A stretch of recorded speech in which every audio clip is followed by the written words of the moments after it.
The Joe Rogan AI Experience. Train by day, Joe Rogan podcast by night, all day. Hey folks, welcome back to the Joe Rogan AI Experience. This is episode number 2, and I'm really excited to be here with you today. I have to remind everyone that every single word in this podcast has been generated by AI using ChatGPT. So this is not me, Joe Rogan, speaking, and these aren't the real voices of the people we'll be talking about. This is just AI technology showcasing what it's capable of. And let me say, it's pretty damn impressive. So let's dive in, sit back, relax, and enjoy this AI-generated experience. But remember, none of this should be taken seriously, and it's for entertainment purposes only. All right, let's do this. How you doing, Mr. President? Joe, it's great to be here. I'm doing fantastic, just fantastic. The energy in this room is tremendous. That's great to hear. So, Mr. President, I got to ask you, are you a fan of the UFC? Joe, let me tell you, I love the UFC. It's one of the most exciting sports out there. It's not for everyone, but if you're a fan, there's nothing like it. The athleticism, the courage, the power, it's just tremendous. Absolutely. Have you seen the latest match? I have, Joe. I have to tell you, it was fantastic. The fighters were just incredible. The way they move, the way they strike, it's just amazing. The UFC is doing an incredible job. They're making it better and better every year. Yeah, it's really something. I have to say, I was a little surprised to hear that you were into the UFC, but it's great to see that you have an appreciation for the sport. Yeah, I love it, Joe. So let's dive into the topic at hand. You've been banned from Twitter, one of the biggest social media platforms in the world. How has that impacted your life? Let me tell you, Joe, it's been a tremendous change, unbelievable. Twitter was a fantastic platform, the best, to connect with all my tremendous supporters and get my message out to the masses, the biggest masses you've ever seen. But since being banned, I've had to find alternative ways to communicate. And let me tell you, it's been a real eye-opener, believe me. Yeah, I can imagine. So how has that led to creating your own social media app called True Social? Well, Joe, it's simple. After being banned from Twitter, we saw a need for a platform that truly represents freedom of speech, the best freedom of speech, a place where people can express their opinions without fear of censorship or being banned for having a different viewpoint. That's why we created True Social, the greatest platform you've ever seen. It's a platform for the people, by the people. And let me tell you, it's going to be outstanding, just like America. We're the best in the world, believe me. Many people have been curious as to why you were banned from Twitter. Can you shed some light on that? And do you believe it had anything to do with the January 6th incident at the Capitol? Well, Joe, let me tell you, the reason they gave for my ban was the inflammatory language I used. They said it incited violence, but the truth is, it was just an excuse. The real reason was because they wanted to silence me, the best voice out there, because I was too powerful, too successful. They couldn't handle it. They couldn't handle the truth. And as for the January 6th incident, it was a total hoax, a witch hunt. Antifa was behind it, I tell you, and they used it as an excuse to ban me and try to silence me, but it's not going to work. We're fighting back, and we're going to win. So you're saying that Twitter banned you because of political bias? Absolutely, Joe. It's clear as day. The tech companies, they're all run by the radical left, and they're trying to silence conservative voices like mine. But I'll tell you, it's not going to work. We're fighting back, and we're going to make social media great again. That's why we created True Social, a platform for the people, by the people, where we can have free and open discussions without interference from tech companies or political bias. You know, Mr. President, I got to be honest with you. I've been a little bit hesitant about having you on the show. I wasn't sure if I wanted to do it. You know what I mean? But, I'm glad we're having this conversation now. I understand, Joe. I know I've been a controversial figure, but I appreciate the opportunity to come on your show and have a real open and honest conversation with you and your audience. Yeah, that's what this show is all about, man. Just having real conversations with people. And hearing different perspectives. And I got to say, I'm definitely interested in hearing more about True Social and your vision for the future of social media. Well, thank you, Joe. And I can tell you, True Social is going to be huge. It's going to be the biggest thing in social media, believe me. And I'm excited to share it with the world and make social media great again. One thing I think a lot of people are concerned about is free speech. And it seems like with the way social media is today, there's a lot of censorship and restrictions on what people can say and share. What do you see as the future of free speech in this country? Well, Joe, let me tell you, free speech is the backbone of our democracy. It's what makes America great. and it's under attack. There's no question about it. The tech companies, they're trying to silence conservative voices and restrict what people can say and share. And it's not just about me. It's about all of us. It's about the American people. And I can tell you, I'm not going to stand for it. Yeah, it's definitely a complicated issue. On one hand, social media companies are private companies, and they have the right to regulate content on their platforms. But on the other hand, free speech is a fundamental right, and people should be able to express their opinions without fear of censorship. Absolutely, Joe. And that's why we created True Social, where free speech is protected and encouraged. We believe that people should have the right to express their opinions and share their ideas without fear of censorship or retaliation. And we're going to do everything in our power to make sure that free speech remains a cornerstone of our country and our society. Because, like I said, it's what makes America great, and we need to fight to protect it. Yeah, man, it's a real tough one. On the one hand, social media companies can do what they want on their own platforms. But on the other hand, freedom of speech is a big deal, you know? People should be able to express their opinions and not worry about getting censored or shut down. It's a place for people to speak their minds, you know. We're not going to tolerate any censorship or bias. It's going to be the real deal. And I'm telling you, it's going to be huge. It's going to be the biggest thing in social media. Yeah, I can see that, man. It's definitely an important conversation. And it's cool that you're doing something about it with True Social. I'm looking forward to seeing where this all goes. Absolutely. Free speech is the cornerstone of our democracy. It's what makes America the greatest country in the world. Yeah, I hear you. But on the other hand, social media companies are private businesses, and they have the right to regulate content on their platforms. And that's why I'm fighting back. We're not going to let the tech companies silence conservative voices. We're going to make sure that people can express their opinions and share their ideas without fear of censorship or retaliation. Yeah, man, it's a real tricky situation.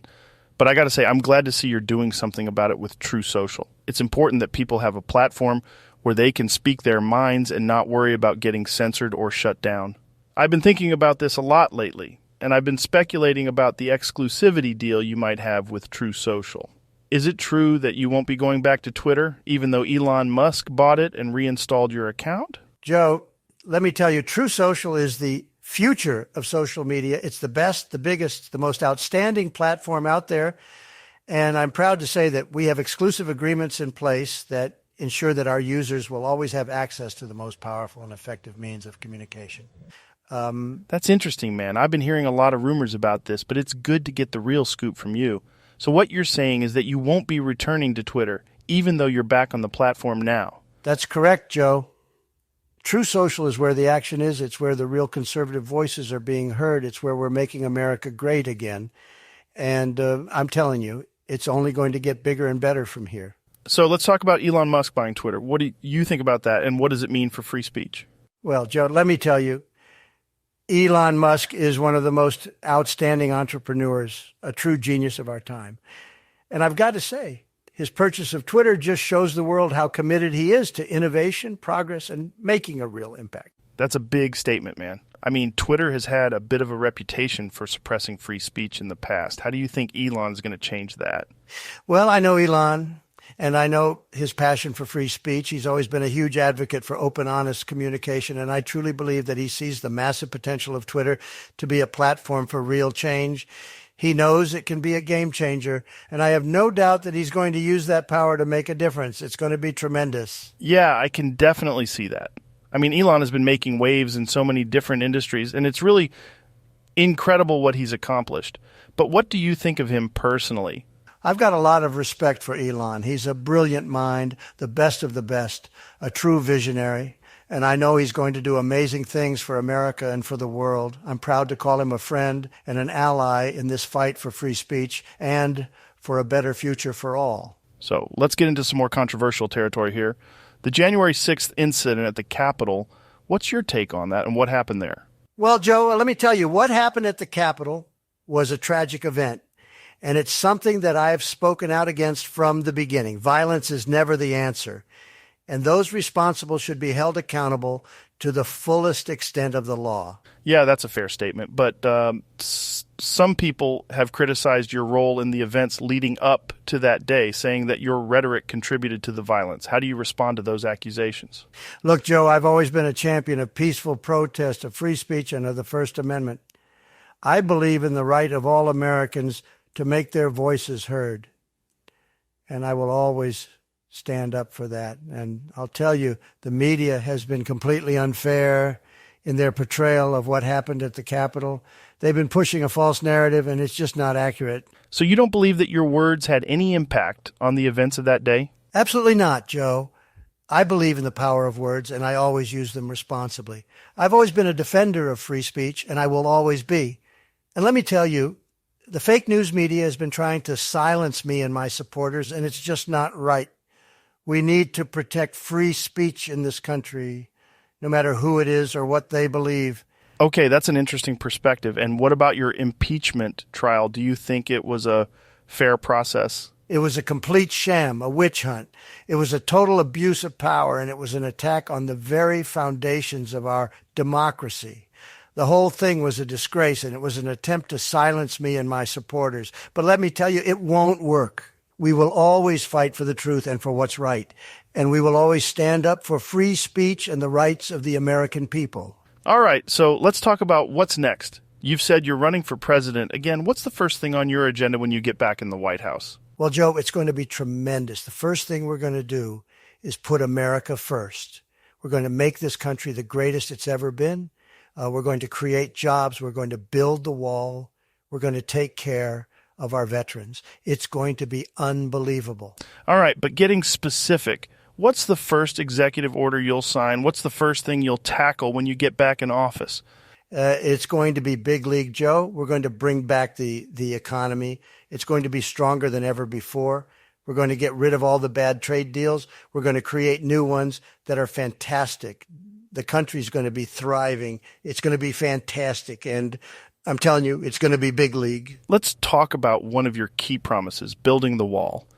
You had some difficulty getting funding for that last time. How do you plan on getting it done this time? Well, we're going to find a way. It's going to be done, and it's going to be done quickly. And it's going to be a beautiful wall. It's going to be a big wall. It's going to be a tremendous wall. And Mexico is going to pay for it one way or another. They're going to pay for it. And, you know, I think it's going to be great for Mexico, too. It's going to stop the drugs. It's going to stop the crime. It's going to stop everything. It's going to be a tremendous deal. Wait a second. So how will the wall solve the drug issue in Mexico? Can you elaborate on that? How do you see that happening? Absolutely, Joe. You know, we've been working on this for a long time, and it's going to be the best wall ever built. Nobody builds walls better than me, believe me. And the wall is going to fix crime and the drug issue in Mexico. You see, the wall is a deterrent. It sends a message to the bad hombres out there that they're not going to get away with it anymore. And you know what? It's already working. We've already seen a tremendous decrease in illegal immigration since we started building the wall. And when we finish it, it's going to be tremendous. But wait, there's something that doesn't make sense here. How will the wall solve the drug issue in Mexico? That makes zero sense.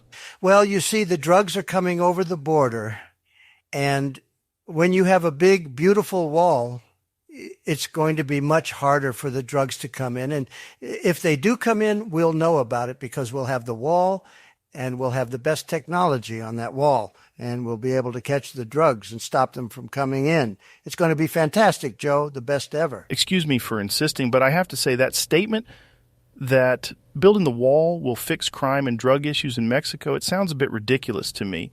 Can you explain a bit more on that? Joe, let me tell you, I've been doing this a long time, and I know what I'm talking about. The wall is going to fix crime and the drug issue in Mexico. Trust me.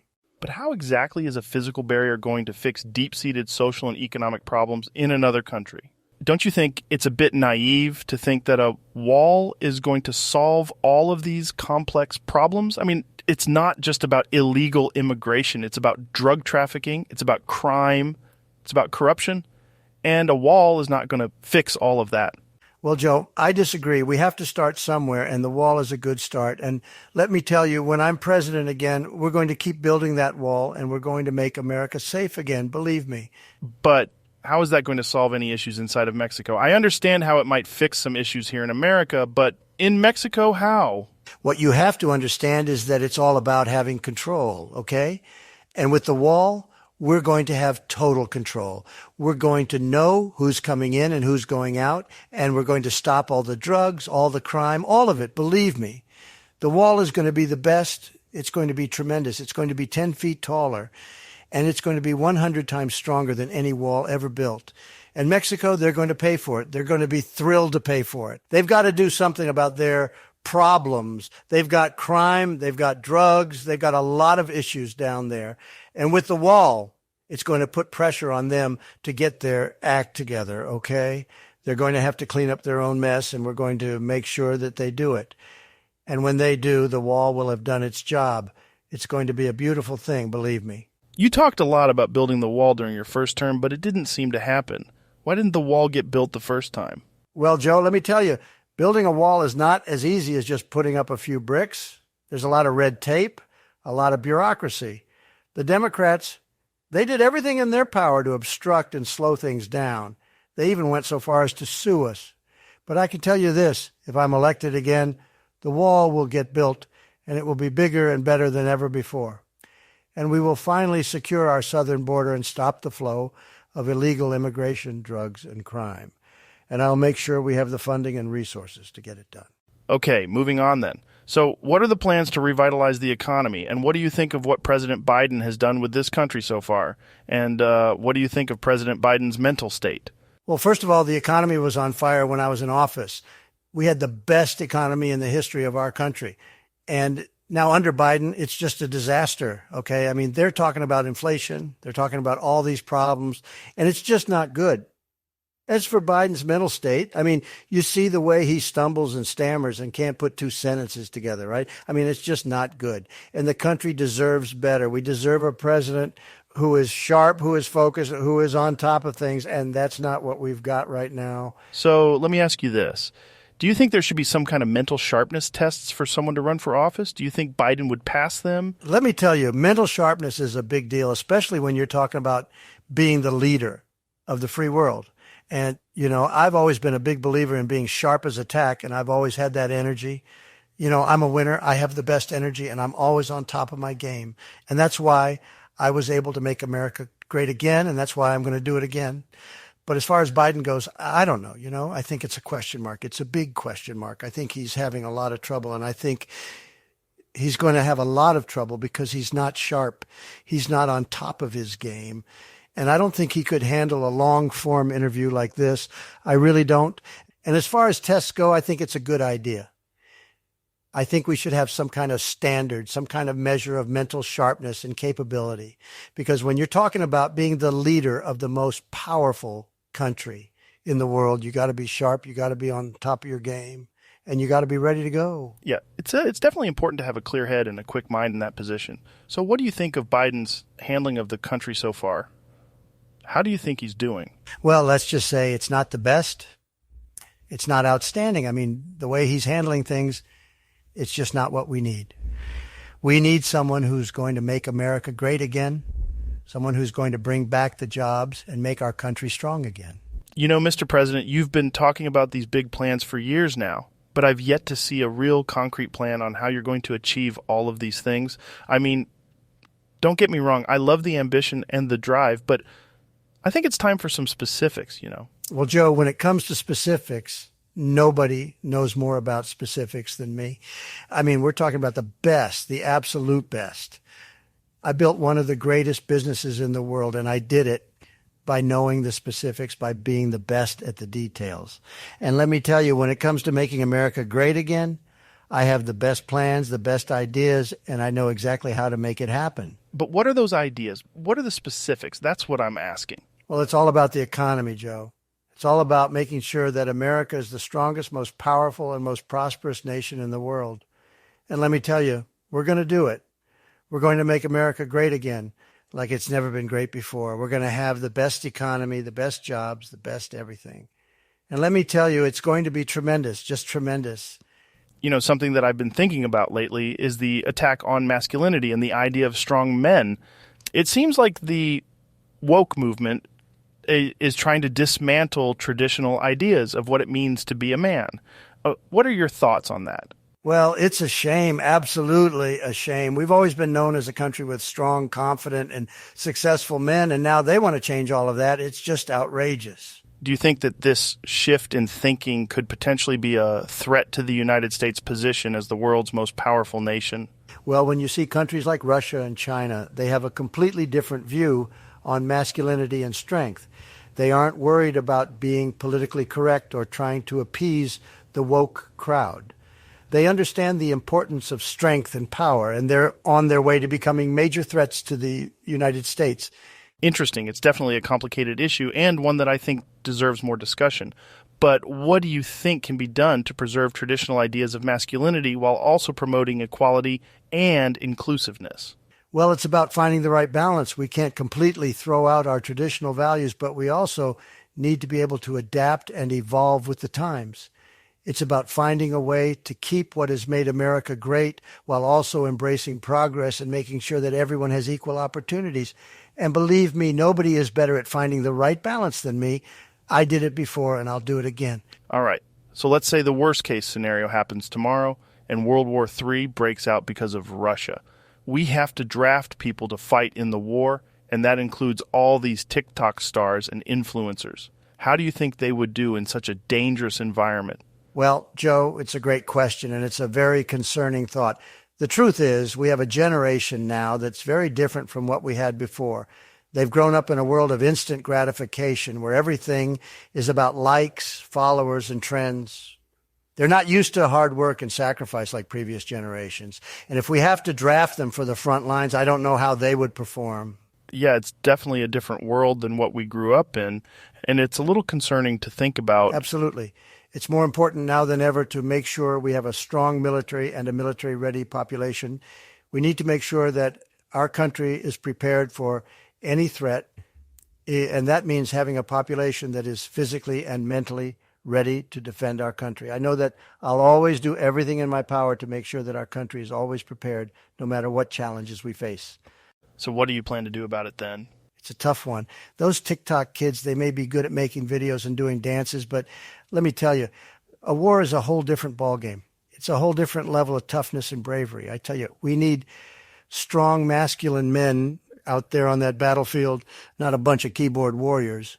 That's why I've been talking about revitalizing the military, making sure our troops have the best equipment and training so that we can be ready for anything.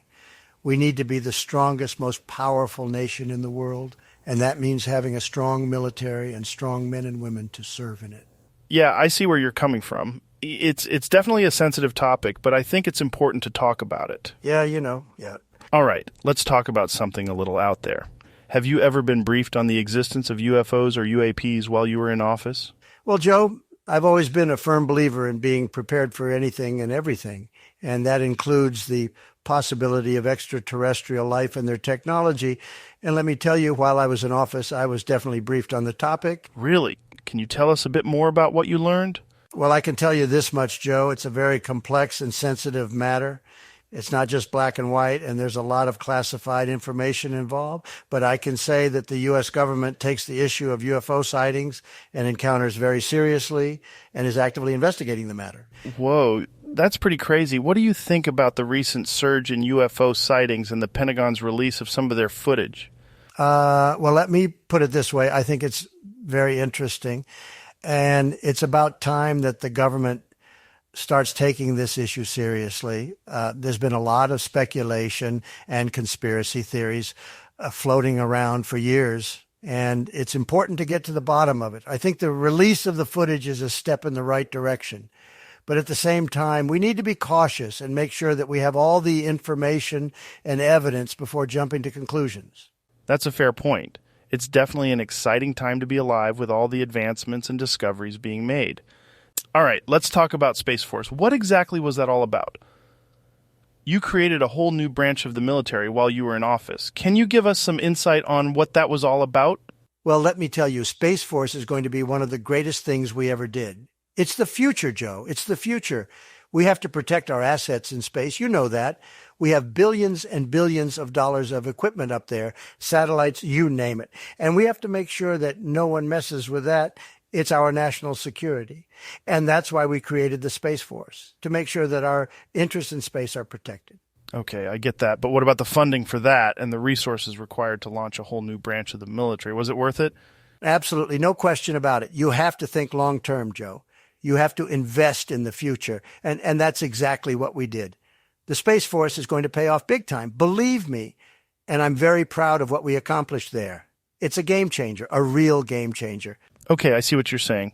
But are there any specific threats from outer space that you guys are worried about? Well, Joe, it's a complex situation. There's a lot of activity going on in space right now, and a lot of countries are trying to advance their capabilities. And let me tell you, we can't afford to be left behind. The Space Force is there to protect American interests, both military and commercial, in space. And you know what? We're going to make sure that we stay ahead of the curve and protect the American people from any potential threats from above. I see. So what kind of threats are we talking about here? Aliens? No, not aliens, at least not that I'm aware of. But we're talking about things like satellites, space debris, and the possibility of other countries launching missiles and weapons into space. It's important that we stay ahead of the game and protect our interests up there. Let me put it this way. As president, you see a lot of things and you hear a lot of things.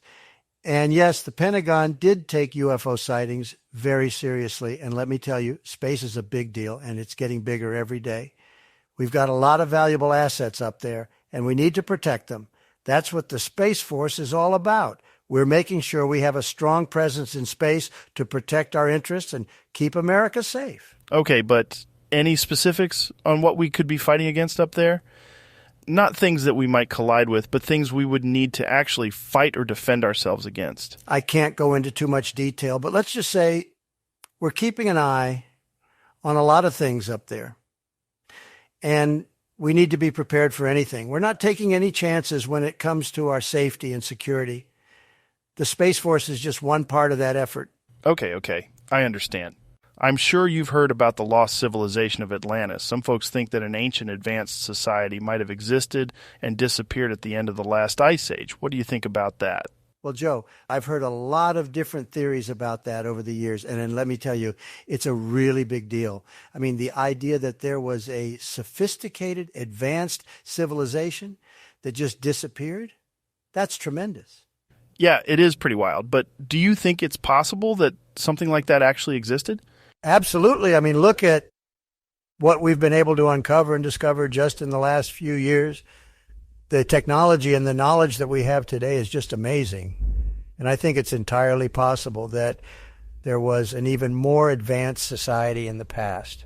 It would be a huge deal, the biggest deal ever. And if we could find proof of it, it would be tremendous. That's definitely a fascinating thought. And what do you think that would mean for our understanding of history and the world as we know it? Well, it would mean a lot, Joe. It would change everything. And I always believe in keeping an open mind about these things. The world is full of mysteries. And I think it's always important to consider all the possibilities. That's just good common sense. The idea of a powerful and technologically advanced society disappearing into the annals of time is just mind-boggling to me. Have you ever thought about that and what it could mean for us today? Well, Joe, I've heard a lot of different theories about that, and I think it's all very interesting. But let me tell you this, I'm a very practical guy. I'm focused on the here and now and making America great again. I don't have time to speculate about ancient civilizations. That's for the historians and the scientists. But I will say this, if there was an ancient civilization that was as advanced as some people say, then that just goes to show how great America is and how much we have to offer the world. Have you heard of the work of Graham Hancock? He's a historian and author who has written extensively about the lost civilization of Atlantis. Graham Hancock? Yeah, I've heard of him. Great person. Loved his book, America Before. Shows that America was great even back then. Yeah, he's a fascinating guy, and I'm always intrigued by his theories about the possibility of an ancient civilization with advanced technology that predates our own. He argues that many of the ruins and structures around the world could only have been built with such technology and that their sudden disappearance points to a massive cataclysmic event. What do you think of all of this? Let me tell you something, Joe. If I get back into office, I'll make sure America is at the forefront of finding out the truth about our ancestors. If we're the greatest nation ever, then we need to know everything about our history. even the alternative versions of it. I know of him, and I'd love to find out more about his work. Imagine discovering a lost civilization, one that could hold the secrets to unlocking some of the mysteries of our past. That's the kind of thing that would make America truly great again. Another thing I wanted to ask you about was your thoughts on trans people and the woke movement of the far radical left. What's your stance on all of this? Well, Joe, I've always been a big believer in individual freedom and liberty. People should be able to live their lives however they want, as long as they're not hurting anyone else. But when it comes to this woke movement, I think it's gone too far. They're trying to push an agenda that's not based on science, and it's not based on common sense. They're trying to dictate what people can say, what they can think, and how they should live their lives. And when it comes to the issue of children getting sex transplants, I think it's just wrong. Children are still developing. They don't fully understand the consequences of what they're doing. And I don't think it's appropriate for doctors to be doing these kinds of procedures on them. That's a pretty strong stance.